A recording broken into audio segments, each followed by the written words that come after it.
everyone, welcome back to my channel, and today we're going to be reading Mr. Nervous. Look how nervous he is. Here's Cleopy. Hello everyone, welcome back to my channel, and today we're going to be reading Mr. Nervous. Let's read the story about him. Let's start reading. Mr. Nervous. Mr. Nervous. Poor Mr. Nervous was frightened of everything and anything. At the slightest low thing, he would quiver and tremble and shake and turn to jelly. So it's not really surprising to find that Mr. Nervous lives as far away from anybody as possible, in the middle of the woods, miles and miles from anywhere.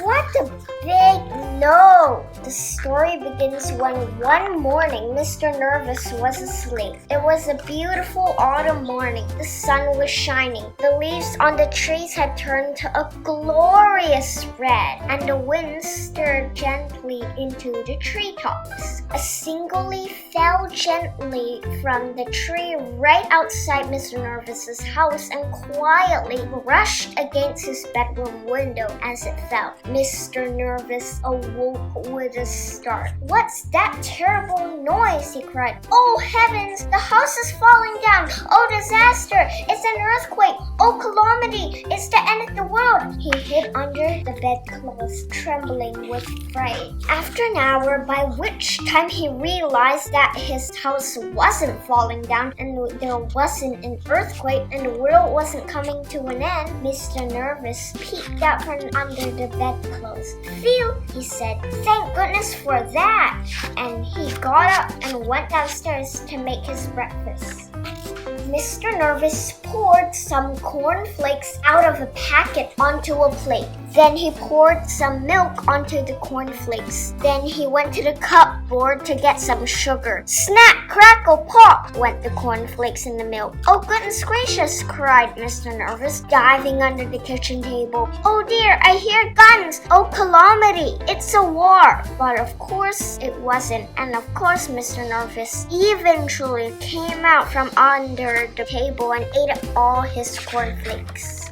After breakfast, Mr. Nervous thought that he'd go for a walk. He was walking through the woods that surround his house when a worm poked his head out of the ground. "Morning," said the worm cheerfully to Mr. Nervous. Mr. Nervous nearly jumped out of his skin. "What?" he shouted. "Who's there?" And then he saw the worm. "Oh, good heavens, it's a snake! Oh dear, a man-eating snake! Oh calamity, I'm going to be eaten alive!" And he jumped into a tree. "What a performance!" commented the worm and went back into his hole. After an hour, Mr. Nervous felt brave enough to climb down from the tree and continue his walk. Eventually, he came out from the other side of the woods and into a field. Mr. Nervous glanced around nervously. It was an empty field. Or was it? In the long grass in the middle of the field, unseen by Mr. Nervous, there was a man enjoying a nap in the autumn sunshine. Mr. Nervous picked his way cautiously through the grass. The man, fast asleep, snored.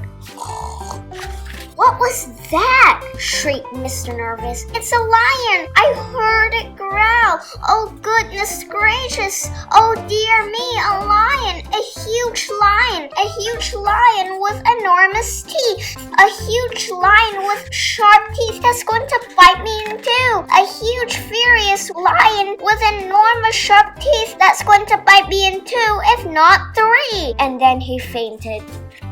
All this commotion awaked the man, who yawned, stretched, sat up, and saw Mr. Nervous lying on the ground beside him. "Oh dear," he said, for he was a kindly man. "Oh dear," and he picked up Mr. Nervous and placed him gently in the palm of his hand.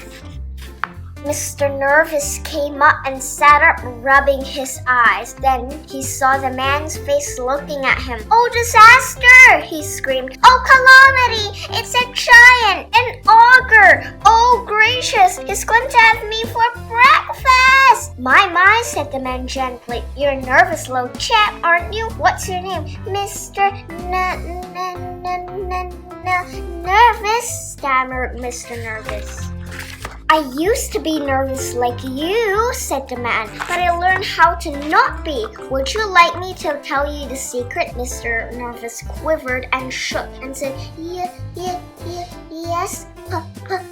please. It's very simple, continued the man. All you have to do is count up to 10 and you'll find that whatever's frightening you isn't quite so frightening after all. Then he set Mr. Nervous gently down onto the grass. Remember, he said, count to 10, and off he went. Mr. Nervous thought that it would be a very good idea if he went home immediately. Back across the field he went. Back through the woods he went. He was walking through the woods when he stepped on a low twig. Snap went the twig. Mr. Nervous jumped twice his own height in terror. What was that? He shrieked. That terrible snapping noise? It's a tree falling down that's going to crush me to pieces. Oh, calamity! It's a crocodile hiding in the bushes, snapping its teeth. Oh, disaster! It's... And he stopped. And then he stopped. He took a deep breath. 1, 2, 3, 4, 5, 6, 7, 8, 9, 10, he said. And he saw that what had gone snap was a twig. A silly old twig. Phew, he said. Mr. Nervous had almost reached his house when a leaf drifted gently down from a tree on top of him. Help! Police murder! He screamed. I'm being kidnapped! Oh, calamity! It's ruffians with guns! They're going to... And then he stopped. He took a deep breath. 1, 2, 3, 4, 5, 6, 7, 8, 9, 10. And then he saw what had fallen on him was only a leaf. Nothing but a leaf. A stupid red leaf. It works, he said out loud in wonderment.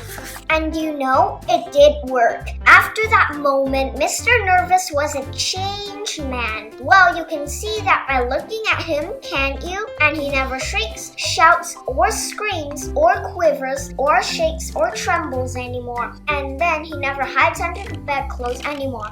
Well, not very often anyway. Bye everyone, hope you liked this video, subscribe to my channel, and see you tomorrow. Bye!